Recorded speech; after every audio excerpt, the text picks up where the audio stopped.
The Hound of the Baskervilles. Chapter 4.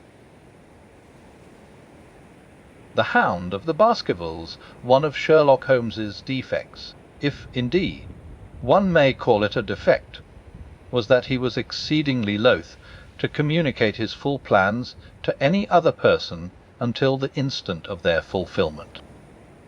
Partly it came, no doubt, from his own masterful nature, which loved to dominate and surprise those who were around him. Partly also from his professional caution, which urged him never to take any chances. The result, however, was very trying for those who were acting as his agents and assistants. I had often suffered under it, but never more so than during that long drive in the darkness. The great ordeal was in front of us. At last we were about to make our final effort, and yet Holmes had said nothing, and I could only surmise what his course of action would be. My nerves thrilled with anticipation when at last the cold wind upon our faces, and the dark, void spaces on either side of the narrow road told me that we were back upon the moor once again. Every stride of the horses, and every turn of the wheels, was taking us nearer to our supreme adventure. Our conversation was hampered by the presence of the driver of the hired wagonette, so that we were forced to talk of trivial matters when our nerves were tense with emotion and anticipation. It was a relief to me, after that unnatural restraint, when we at last passed Franklin's house and knew that we were drawing near to the hall and to the scene of action. We did not drive up to the door, but got down near the gate of the avenue. The wagonette was paid off and ordered to return to Coombe Tracey forthwith, while we started to walk to Merripit House. "Are you armed, Lestrade?" The little detective smiled. "As long as I have my trousers I have a hip pocket, and as long as I have my hip pocket I have something in it." "Good. My friend and I are also ready for emergencies." "You're mighty close about this affair, Mr. Holmes. What's the game now?" "A waiting game." "My word, it does not seem a very cheerful place," said the detective with a shiver, glancing round him at the gloomy slopes of the hill and at the huge lake of fog which lay over the Grimpen Mire.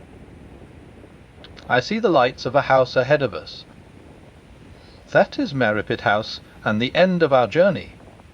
I must request you to walk on tiptoe, and not to talk above a whisper." We moved cautiously along the track, as if we were bound for the house, but Holmes halted us when we were about 200 yards from it. "This will do," said he. "These rocks upon the right make an admirable screen. We are to wait here." "Wes, we shall make our little ambush here. Get into this hollow, Lestrade. You have been inside the house, have you not, Watson? Can you tell the position of the rooms? What are those latticed windows at this end?" "I think they are the kitchen windows." "And the one beyond, which shines so brightly?" "That is certainly the dining room." "The blinds are up. You know the lie of the land best. Creep forward quietly and see what they are doing. But for heaven's sake, don't let them know that they are watched." I tiptoed down the path and stooped behind the low wall which surrounded the stunted orchard. Creeping in its shadow, I reached a point whence I could look straight through the uncurtained window. There were only two men in the room, Sir Henry and Stapleton. They sat with their profiles towards me on either side of the round table. Both of them were smoking cigars, and coffee and wine were in front of them. Stapleton was talking with animation, but the baronet looked pale and distrait. Perhaps the thought of that lonely walk across the ill-omened moor was weighing heavily upon his mind. As I watched them, Stapleton rose and left the room, while Sir Henry filled his glass again and leaned back in his chair, puffing at his cigar. I heard the creak of a door and the crisp sound of boots upon gravel. The steps passed along the path on the other side of the wall under which I crouched. Looking over, I saw the naturalist pause at the door of an outhouse in the corner of the orchard. A key turned in a lock, and as he passed in there was a curious scuffling noise from within. He was only a minute or so inside, and then I heard the key turn once more, and he passed me and re-entered the house. I saw him rejoin his guest, and I crept quietly back to where my companions were waiting to tell them what I had seen. "You say, Watson, that the lady is not there?" Holmes asked when I had finished my report. "No." "Where can she be, then, since there is no light in any other room except the kitchen?" "I cannot think where she is. I have said that over the Great Grimpenmire there hung a dense, white fog. It was drifting slowly in our direction, and banked itself up like a wall on that side of us, low but thick and well defined. The moon shone on it, and it looked like a great shimmering ice field, with the heads of the distant tors as rocks brawny upon its surface. Holmes's face was turned towards it, and he muttered impatiently as he watched its sluggish drift. "It's moving towards us, Watson." "Is that serious?" "Very serious indeed. The one thing upon earth which could have disarranged my plans. He can't be very long now. It is already 10 o'clock. Our success, and even his life, may depend upon his coming out before the fog is over the path." The night was clear and fine above us. The stars shone cold and bright, while a half-moon bathed the whole scene in a soft, uncertain light. Before us lay the dark bulk of the house, its serrated roof and bristling chimneys hard outlined against the silver-spangled sky. Broad bars of golden light from the lower windows stretched across the orchard and the moor. One of them was suddenly shut off. The servants had left the kitchen. There only remained the lamp in the dining-room, where the two men, the murderous host, and the unconscious guest, still chatted over their cigars.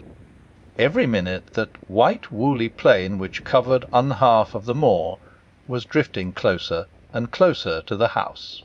Already the first thin wisps of it were curling across the golden square of the lighted window. The farther wall of the orchard was already invisible, and the trees were standing out of a swirl of white vapour. As we watched it, the fog-wreaths came crawling round both corners of the house, and rolled slowly into one dense bank, on which the upper floor and the roof floated like a strange ship upon a shadowy sea. Holmes struck his hand passionately upon the rock in front of us, and stamped his feet in his impatience. "If he isn't out in a quarter of an hour, the path will be covered. In half an hour we won't be able to see our hands in front of us. Sure, we move farther back upon higher ground. Wes, I think it would be as well." So, as the fog-bank flowed onward, we fell back before it until we were half a mile from the house, and still the dense white sea, with the moon silvering its upper edge, swept slowly and inexorably on. "We were going too far," said Holmes. "We dare not take the chance of his being overtaken before he can reach us. At all costs we must hold our ground where we are." He dropped on his knees and clapped his ear to the ground. "Thank God, I think that I hear him coming."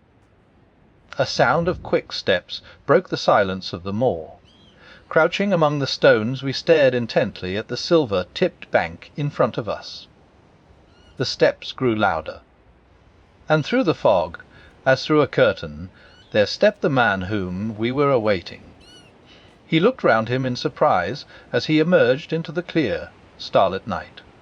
Then he came swiftly along the path, passed close to where we lay, and went on up the long slope behind us. As he walked he glanced continually over either shoulder, like a man who is ill at ease. "Hist!" cried Holmes, and I heard the sharp click of a cocking pistol. "Look out! It's coming!" There was a thin, crisp, continuous patter from somewhere in the heart of that crawling bank. The cloud was within 50 yards of where we lay, and we glared at it, all three, uncertain what horror was about to break from the heart of it. I was at Holmes's elbow, and I glanced for an instant at his face. It was pale and exultant, his eyes shining brightly in the moonlight. But suddenly they started forward in a rigid, fixed stare, and his lips parted in amazement. At the same instant Lestrade gave a yell of terror, and threw himself face downward upon the ground. I sprang to my feet, my inert hand grasping my pistol, my mind paralysed by the dreadful shape which had sprung out upon us from the shadows of the fog. A hound it was, an enormous coal-black hound, but not such a hound as mortal eyes have ever seen. Fire burst from its open mouth, its eyes glowed with a smouldering glare, its muzzle and hackles and dewlap were outlined in flickering flame. Never in the delirious dream of a disordered brain could anything more savage, more appalling, more hellish be conceived than that dark form and savage face which broke upon us out of the wall of fog. With long bounds the huge black creature was leaping down the track, following hard upon the footsteps of our friend. So paralysed were we by the apparition that we allowed him to pass before we had recovered our nerve. Then Holmes and I both fired together, and the creature gave a hideous howl, which showed that one at least had hit him. He did not pause, however, but bounded onward. Far away on the path we saw Sir Henry looking back, his face white in the moonlight, his hands raised in horror, glaring helplessly at the frightful thing which was hunting him down. But that cry of pain from the hound had blown all our fears to the winds. If he was vulnerable, he was mortal, and if we could wound him, we could kill him. Never have I seen a man run as Holmes ran that night. I am reckoned fleet of foot, but he outpaced me as much as I outpaced the little professional. In front of us, as we flew up the track, we heard scream after scream from Sir Henry and the deep roar of the hound. I was in time to see the beast spring upon its victim, hurl him to the ground, and worry at his throat. But the next instant Holmes had emptied 5 barrels of his revolver into the creature's flank. With a last howl of agony and a vicious snap in the air, it rolled upon its back, 4 feet pawing furiously, and then fell limp upon its side. I stooped, panting, and pressed my pistol to the dreadful, shimmering head, but it was useless to press the trigger. The giant hound was dead. Sir Henry lay insensible where he had fallen. We tore away his collar, and Holmes breathed a prayer of gratitude when we saw that there was no sign of a wound, and that the rescue had been in time. Already our friend's eyelids shivered, and he made a feeble effort to move. Lestrade thrust his brandy-flask between the baronet's teeth, and 2 frightened eyes were looking up at us. "My God," he whispered. "What was it? What, in heaven's name, was it?"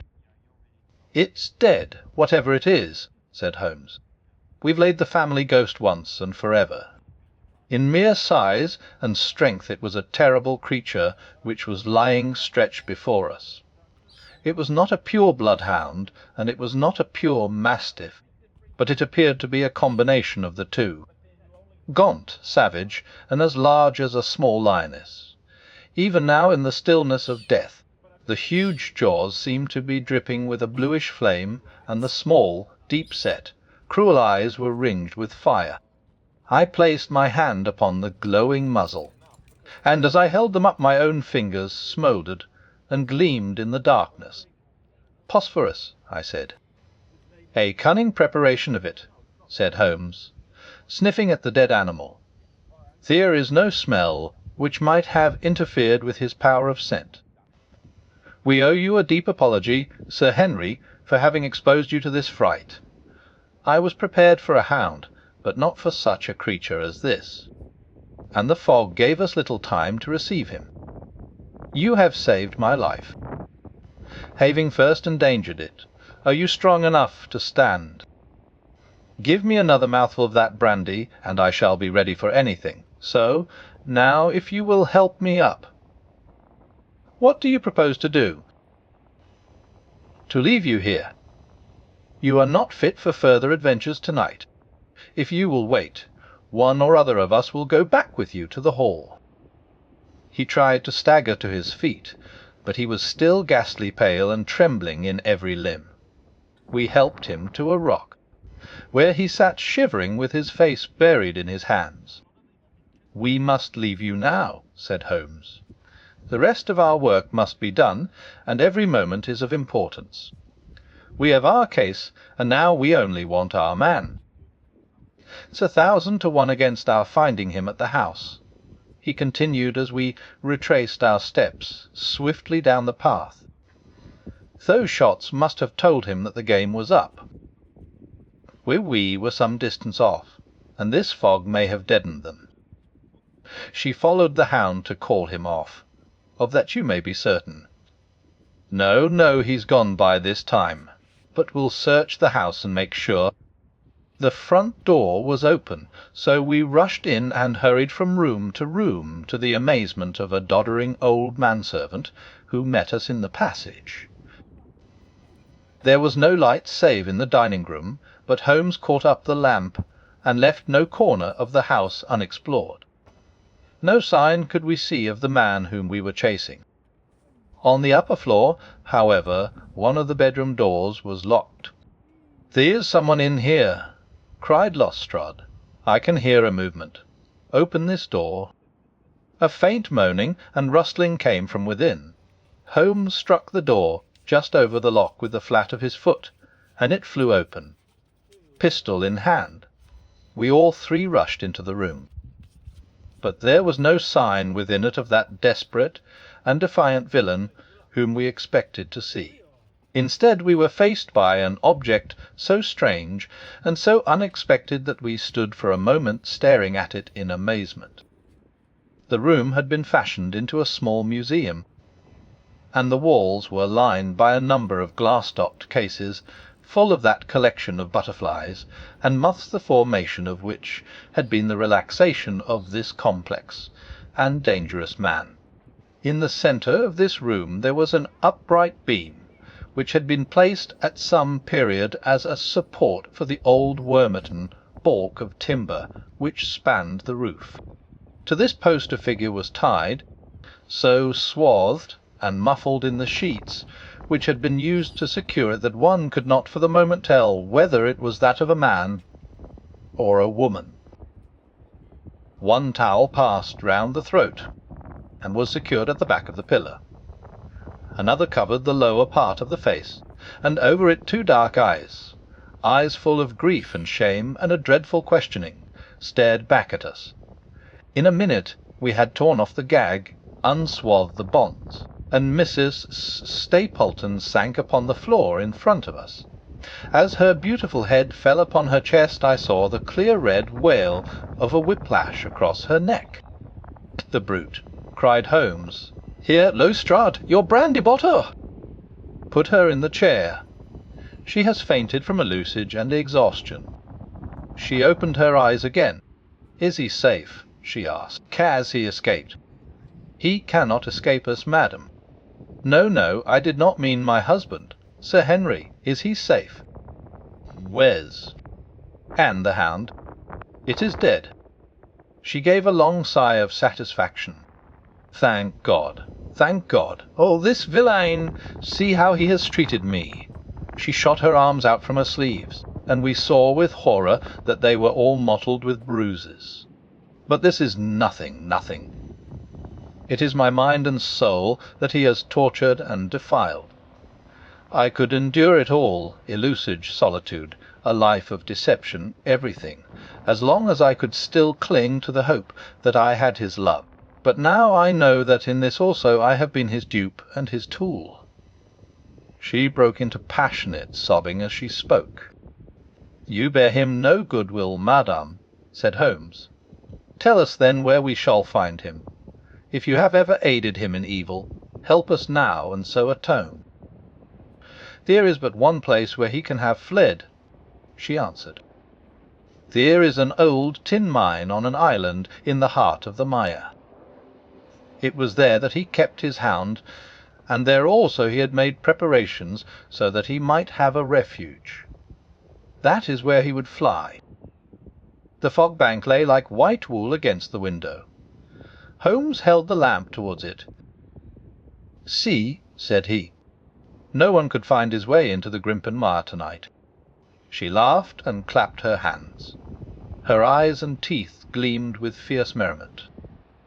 "He may find his way in, but never out," she cried. "How can he see the guiding ones tonight? We planted them together, he and I, to mark the pathway through the mire. Oh, if I could only have plucked them out today! Then indeed you would have had him at your mercy. It was evident to us that all pursuit was in vain until the fog had lifted. The meanwhile we left Lowestrade in possession of the house while Holmes, and I went back with the baronet to Baskerville Hall.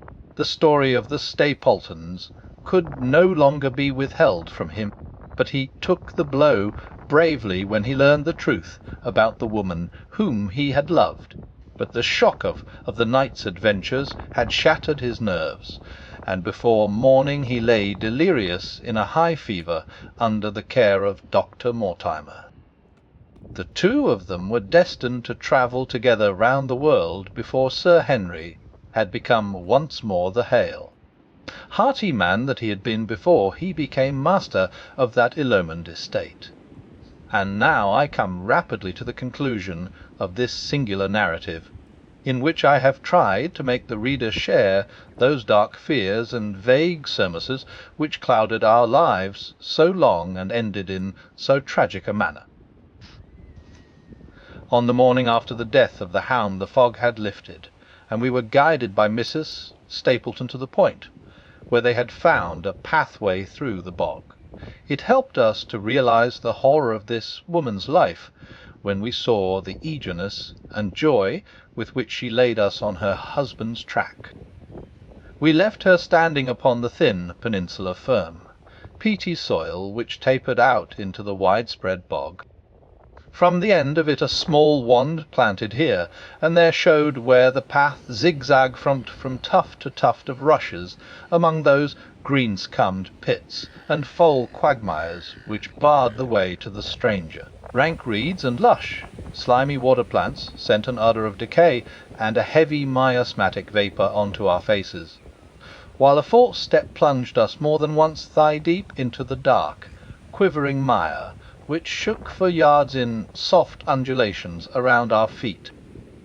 Its tenacious grip plucked at our heels as we walked, and when we sank into it, it was as if some malignant hand was tugging us down into those obscene depths.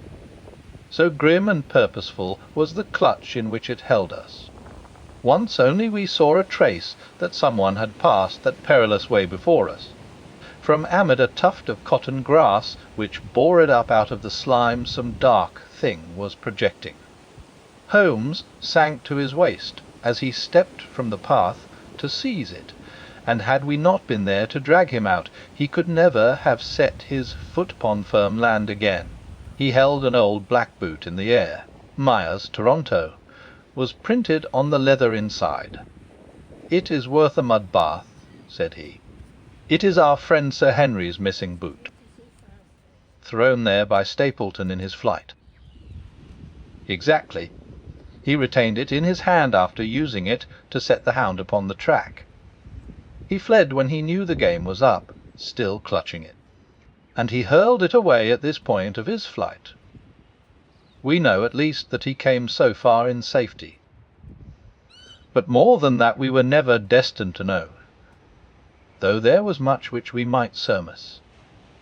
There was no chance of finding footsteps in the mire, for the rising mud oozed swiftly in upon them, but as we at last reached firmer ground beyond the morass we all looked eagerly for them.